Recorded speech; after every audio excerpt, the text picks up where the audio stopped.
for me, it's actually a little bit wider than probably a conventional leg spinner. So conventional leg spinner will sit the ball in sort of in those two fingers upwards, those two fingers down, and looking to spin the ball with that ring finger. Instead of where the leg spinner you want the back of your hand facing sort of your body, I'm just rotating that round to get the back of the hand facing more towards the batsman.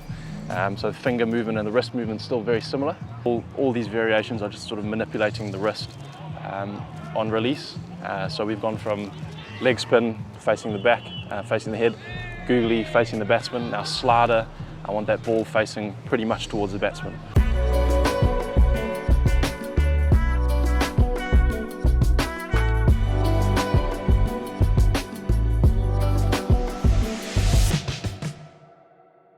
Cricket Life Stories with me, Neel Khagram, today at Trent Bridge. Joined by Calvin Harrison. Calvin, how's it going? Good, thank you. Yeah, for the third day, so yeah, exciting moving day. So Calvin, we're just going to talk a little bit about your the art of leg spin bowling. Before we get into the technicalities and your demo of a few of the grips, etc., we're going to talk about the mindset side of spin bowling. Not really touched upon a lot, but what would you say on that? On that side of things? I think, particularly as a leg spinner myself, you're always thinking in a very attacking mindset. Generally, when I'm coming on to bowl,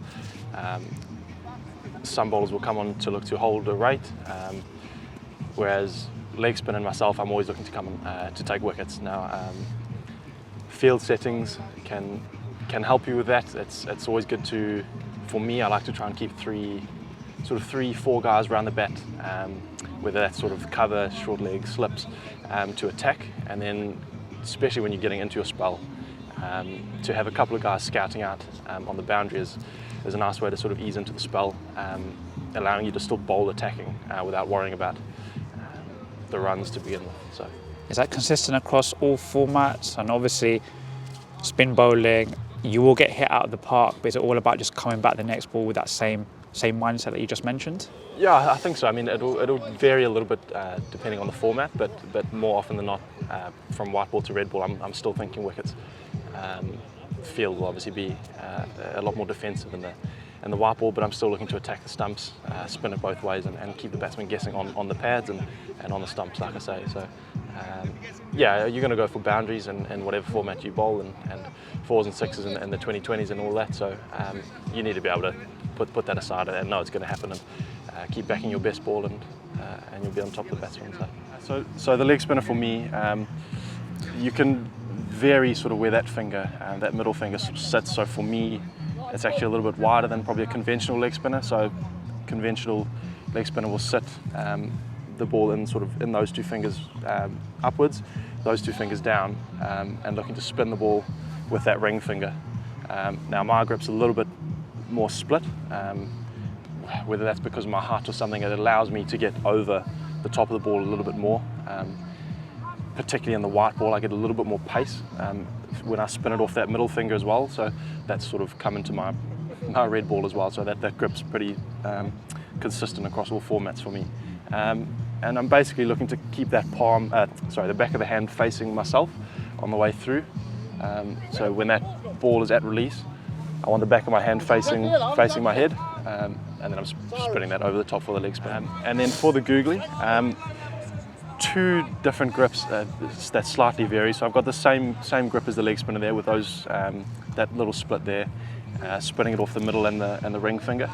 Now instead of where the leg spinner you want the back of your hand facing sort of your body, I'm just rotating that round to get the back of the hand facing more towards the batsman. So the finger movement and the wrist movement is still very similar.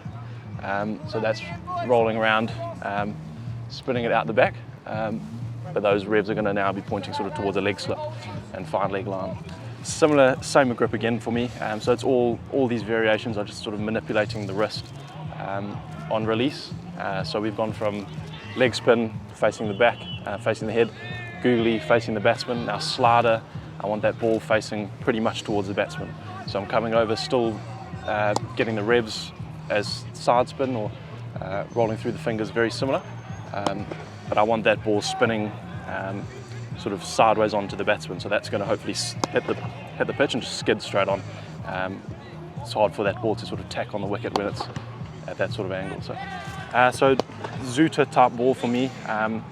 Generally, if the ball's got a little bit of shine on it, I'll get the shine on this sort of inside, and I'm coming over the top similar. So I've rotated right around now to releasing the ball, sort of the ball facing my head, and that's just sort of spinning the ball out the front with a bit of backspin. So that's hopefully going to skid on. If it does have a bit of shine, it can swing in back towards the batsman as well. So just looking for hopefully a misread in length, whether they go back to one that's not quite as short because it's going to be a little bit flatter, and hopefully that just skids on and either hits the pad or through onto the stumps. So another slider type delivery for me, which I bowl more on the white ball. So I'll move that now to a cross seam, scrambled seam delivery when I'm looking to spin off my middle finger and onto that seam. Now this is similar to the slider, so I'm spinning it out the front again. There's a little bit more natural variation in this one. Whether that spins and catches the seam, it can kick, can get a bit of extra bounce. If it catches the face, it can skid on quite a lot. So similar type story to the slider and the Zooter. It's all about looking to make it difficult to read the length for the batsman. So whether they want to go back to a ball that's not quite short enough, because it's going to come on with a little bit of extra pace off the wicket. And hopefully just pick up pace and zip right onto the pad or onto the stumps. I'm still looking to bowl with the same action as the leg spinner. I'm still getting everything up and over. I don't want it to be too flat through the air, otherwise it's very easy to read. So I still want a little bit of up and down shape, but I'm getting that to hopefully drop a little bit onto a length, and skid through. So action-wise for me, I'm looking to, everything in my action, I'm looking to get as many revs out of the ball as possible, and create as much dip, drift and drop and all of that. So I want to, as a leg spinner, because you want a lot of side spin, it's easy to try and spin using the shoulders sideways. Now for me, I want to make sure that I'm working my shoulders as much up and down towards the batsman as possible. That's going to help create that sort of top spin on the ball. That's going to bring the ball down to drop and hopefully drift as well. And that all the power, I think, in my action and through the ball comes from sort of the feet up. So as long as I've got a strong base at the crease, I'm staying nice and side on. So I want my front foot to be a little bit closed off towards like a fine leg line. If I can get it closed enough, it helps me to create a little bit of something to work against, to then whip the shoulders over. Stay nice and tall. You can vary sort of the height of your release, depending on if you want a little bit more top spin, you'll come a little bit higher, or a little bit more side spin, you might come a little bit lower. But the same basic action wants to be the same for all of that, with your shoulders working in a nice plane over, like a little catapult or slingshot, working towards the batsman, to help sort of keep a consistency of your line. And that top spin is going to help with your drift and drop. So.